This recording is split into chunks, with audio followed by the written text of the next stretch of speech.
Olá, está começando pela TV Câmara e pela Rádio Câmara mais um Brasil em Debate. Chega ao fim o primeiro ano de governo da primeira mulher presidenta do Brasil. E as pesquisas indicam uma avaliação muito positiva até agora. Mas qual o impacto dessa mudança na conscientização e na participação feminina na política? A presença das mulheres nos parlamentos e nas prefeituras ainda é muito tímida. Para debater esse tema, nós convidamos a deputada Janete Pietá, do PT Paulista, que coordenou a bancada feminina durante o ano de 2011, e a deputada Romana Remor, do PMDB catarinense. Muito obrigado às duas deputadas por terem aceito o nosso convite. Um prazer recebê-las aqui. Eu começo pela deputada Janete Pietá. Nós temos menos de 10% de participação feminina nessa casa, na Câmara dos Deputados. Esse valor é a melhor síntese da participação feminina na política aqui no Brasil, ou essa casa tem uma participação menor do que o conjunto da política brasileira? Menor, certamente. Primeiro, nós entendemos a questão democrática e democracia, a participação da maioria. Nós, mulheres, somos 52% da população. No entanto, nós somos menos do que 10%. Nós somos 8,7% de parlamentares. Para que haja maior participação das mulheres na política, além de políticas públicas, nós, da bancada feminina, fomos grandes protagonistas em um tema que é relevante e que certamente queremos que se coloque em pauta, que é a reforma política. Por quê? Reforma política com paridade, nós não queremos 52, queremos 50%. 50%. E também alternância, nós não queremos ficar no fim da fila. Uhum. E o principal, financiamento público de campanha. Porque sem financiamento público de campanha é muito complicado. E a mudança, logicamente, da forma de pensar no sentido de que a família é uma responsabilidade de homens e mulheres. Portanto, por que muitas mulheres só participam da política depois que criam os filhos, né? E por que o homem também não pode ser protagonista na educação? E por isso é muito importante. Deputada Romana Remor, é possível uma política que pense mais a situação das mulheres, uma política que seja mais feminina, sem participação das mulheres nessa política, ou seja, tocada apenas pelos homens? Sempre que se concebe políticas públicas voltadas às mulheres por homens, ainda que haja boa vontade, ainda que haja sensibilidade, não é possível que atenda 100% das nossas necessidades. Então, nós precisamos conhecer para gostar, para poder atender, mas há sentimentos e há necessidade das mulheres que são inerentes à nossa natureza. E, portanto, por mais esforço que haja, é impossível que sem a nossa participação, sem a nossa opinião, sem a nossa visão crítica, possa se conceber políticas públicas que nos atendam plenamente. Deputada Janete Pietá, a senhora falou da paridade, né, de termos um mecanismo na reforma política que possa representar melhor isso que está na sociedade aqui dentro do parlamento. Agora, essa seria uma ação afirmativa, uma ação transitória, justamente para trazer as mulheres, ou a senhora acredita que seja uma ação mesmo para consolidar para o longo prazo? Em todos os países onde há paridade ilícita, tem maior participação das mulheres. Então, eu acho que é uma política permanente. E dizer que nós não queremos nada mais do que o que somos na sociedade. Exatamente para podermos, como a Romana colocou com muita tranquilidade, a questão desse olhar. A mulher, ela tem uma visão intersetorial, abrangente, ela não fica só naquele aspecto. O homem, muitas vezes, ele toca um aspecto e também a questão das próprias prioridades. No Uruguai tem lista e tem mais de 40% das mulheres, mas nós já provamos aqui nessa casa, na Comissão de Relações Exteriores e Defesa Nacional, na eleição de 2016, ou a eleição no parlamento do Mercosul, a paridade. Na prática, o mecanismo é concebido à paridade. A lista aberta e não financiamento público de campanha dificulta muito a participação das mulheres. E isso tem que ser uma política permanente. Deputada Romana, a senhora também acha que são políticas permanentes para entrarem definitivamente no nosso ordenamento jurídico, ou ações afirmativas para que a mulher venha para a política, a gente tenha esse gostinho bom de ver mais mulheres atuando, dando a sua contribuição com essa visão diferenciada, e aí se encerra num determinado período de tempo? Talvez nós precisemos, né, dessa proporcionalidade na lista por um período, né, e não de forma permanente, até que as pessoas e as próprias mulheres consigam com naturalidade enxergar nelas próprias deputadas, prefeitas, vereadoras, uma presidenta, e o fato de termos uma hoje certamente ajuda, porque a dificuldade de as próprias mulheres votarem, muitas vezes nas mulheres, é porque na sociedade na qual nós vivemos, essa participação ainda é tão tímida que elas têm dificuldade de se enxergar tomando decisões, fazendo políticas públicas. Então, talvez a lista por um tempo provisório, né, determinado. Agora, o financiamento público, eu acho que permanente, porque daí ele não ajuda só as mulheres, ele ajuda qualquer minoria, qualquer segmento que tenha dificuldade de se fazer representado, porque não tem expertise em fazer lobby ou representar grandes interesses econômicos. Portanto, privilegia a participação de quem hoje está excluído. Então, é uma inclusão generalizada e não só das mulheres. Mas nós precisamos, Lincoln, porque nós falamos aqui no início do programa que no Congresso, aqui na Câmara dos Deputados, a participação feminina é menos de 10%. Nos cargos públicos, em geral, no Brasil, chega perto dos 15%. Essa participação, esse percentual é menor do que nas Ilhas Caimã, do que em Porto Rico, do que na Venezuela, que são os países com a pior participação feminina, as piores modalidades, digamos assim, de exclusão e de certa forma, obviamente, de preconceito. Então, é um indicador muito ruim. Até países em que culturalmente a mulher tem uma posição menos privilegiada, que no Brasil a participação política costuma ser melhor, não é, deputado Janete Pocão? Inclusive na África, nós temos, em alguns países, a participação quase de 60% de mulheres. Né? E eu considero que, para que haja isso, mudar uma concepção patriarcal de séculos não é uma questão de pouco tempo, é uma questão de reeducar.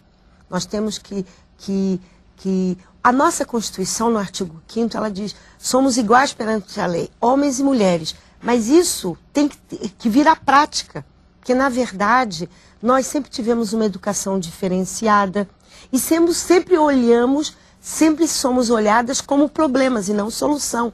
Por exemplo, quantos empresários não gostam de dar emprego para mulheres porque nós podemos gestar? Ora, se o país precisa de uma população que cresça, dos brasileiros, o Estado tem que entender que os filhos não é uma questão só de mulher, é uma questão de Estado e é uma questão também de educação de homens.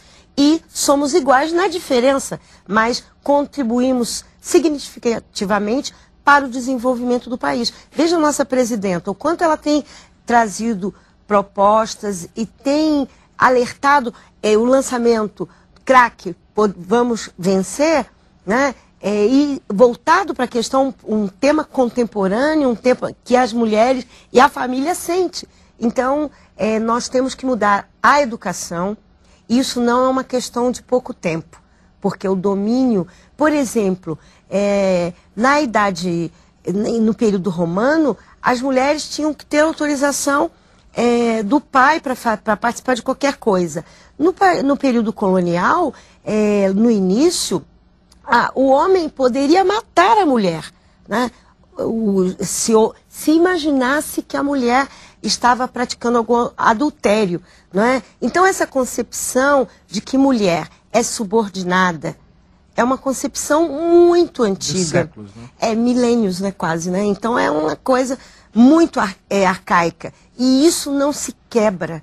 Essa concepção patriarcal, machista, dominante, não se quebra de repente. É lógico que, por que eu defendo a permanência? Porque eu também não quero, Romana, que os homens fiquem apenas com 10%, como estamos agora. Eu quero que sempre exija equidade. Para existir equidade, tem que ter normativas, né, que possibilitem isso. Equilíbrio. Você está acompanhando o Brasil em Debate. Nós recebemos a deputada Romana Remor, do PMDB catarinense, e a deputada Janete Pietá, do PT de São Paulo. Estamos discutindo a participação da mulher na política. Deputada Romana, a senhora falou que a mulher, um dos empecilhos para a participação é a mulher se enxergar como um agente político. Isso não está muito ligado à forma estereotipada como nós enxergamos a política, de que para ser um bom político é preciso ter uma verve muito aguerrida, né? um jeito de falar muito próprio, de que é preciso ter, inclusive, às vezes, histórico de participação política. É muito comum, gente que participou desde dos centros acadêmicos, achar que só essas pessoas se credenciaram para a política. Não é preciso enxergar a política como um exercício mais cotidiano da cidadania, perceber política e cidadania como sinônimos? Concordo absolutamente com como quebrar isso na cabeça da nossa população feminina? Eu acho que tem que haver um conjunto de ações e também tem que se mudar alguns paradigmas, né, como tu disseste, porque, primeiramente, a sociedade como um todo tem um estereotipo do que é a figura pública, o homem público político.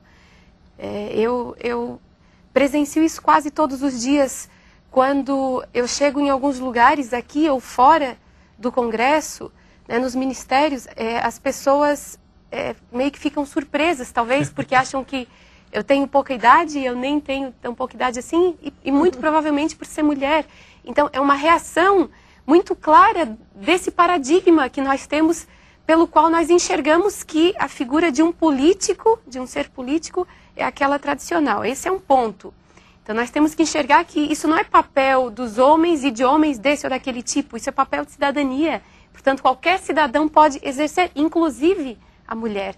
E o outro ponto é que a própria mulher, e aí cônjuge, filhos, precisam também ver que o papel do lar, de cuidar de uma família, de se preocupar com a alimentação, com a educação dos filhos, que isso não é exclusivo da mulher. E quando começar a haver essa mudança, a própria mulher vai se sentir mais livre e menos culpada ao compartilhar essas responsabilidades com seu cônjuge, compartilhar essas responsabilidades dentro da própria família, com filhos, enfim, para que ela possa ter tempo, possa ter cabeça, possa ter energia para se dedicar também, né, a atividades comunitárias, atividades ligadas à política. Então, nós temos que começar a enxergar papéis fora de paradigmas pré-concebidos.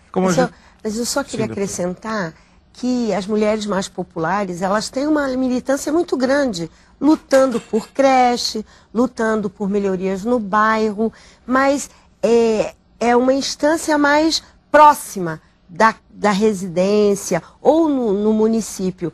Mas enxergar que essa militância, essas políticas públicas que ela luta no seu território, tem que ser também de uma forma para o país, para o mundo, esse salto que muitas mulheres participam. Eu, por exemplo, eu digo que eu fui eleita essencialmente, grande parte, por mulheres, porque elas enxergaram pelas políticas que eu implantei na minha cidade, do Bolsa Família, de casas para as mulheres. E aí, quer dizer, hoje começa a se abrir a política no Brasil para que ser político não é só ter um discurso veemente, mas é, além do discurso, uma prática concreta que atinja a população. Então, eu acho que e isso, por isso que eu acho que é um processo que já estamos em gestação e que vai culminar com uma maior participação. Esperamos que na eleição, e aí finalizo, Romana, em 2009 nós aprovamos aqui a mini-reforma política. E na mini-reforma política, nós colocamos a importância, nós queríamos 20%, mas que pelo menos 5% do fundo partidário seja para a formação de lideranças femininas, no mínimo.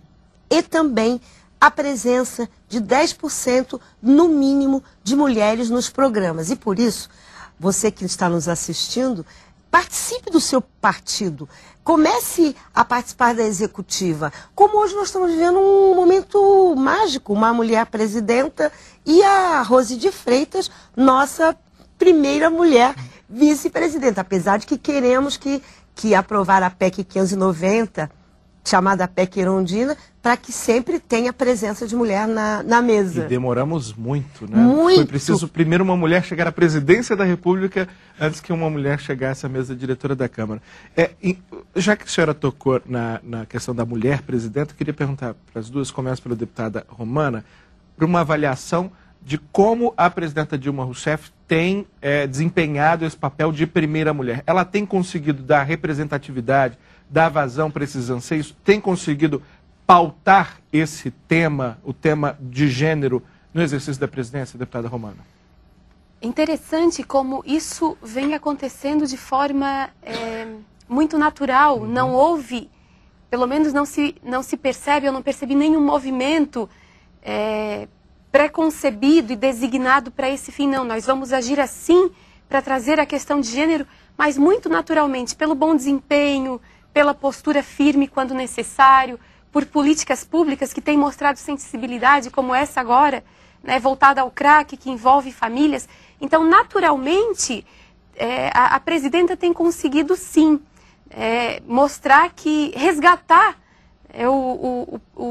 a visão de que a mulher, na política, pode desempenhar, pode complementar visões que anteriormente, né, eram relegadas ou esquecidas ou menos cuidadas. E isso está acontecendo de forma muito natural. É interessante como só o fato de ter sido eleita uma presidenta mulher resgatou a autoestima de tantas outras, porque às vezes aquela mulher que não teve oportunidades, né, que tem todas as dificuldades imagináveis, financeiras, sociais, de gênero, enfim, mas quando ela vê que uma mulher chegou ao posto de maior responsabilidade, que é a maior autoridade do país, ela pode sentir lá no coração dela que ela, como mulher, e aí de uma forma mais ampla, ela também pode ser, ela pode conseguir, ela pode vencer.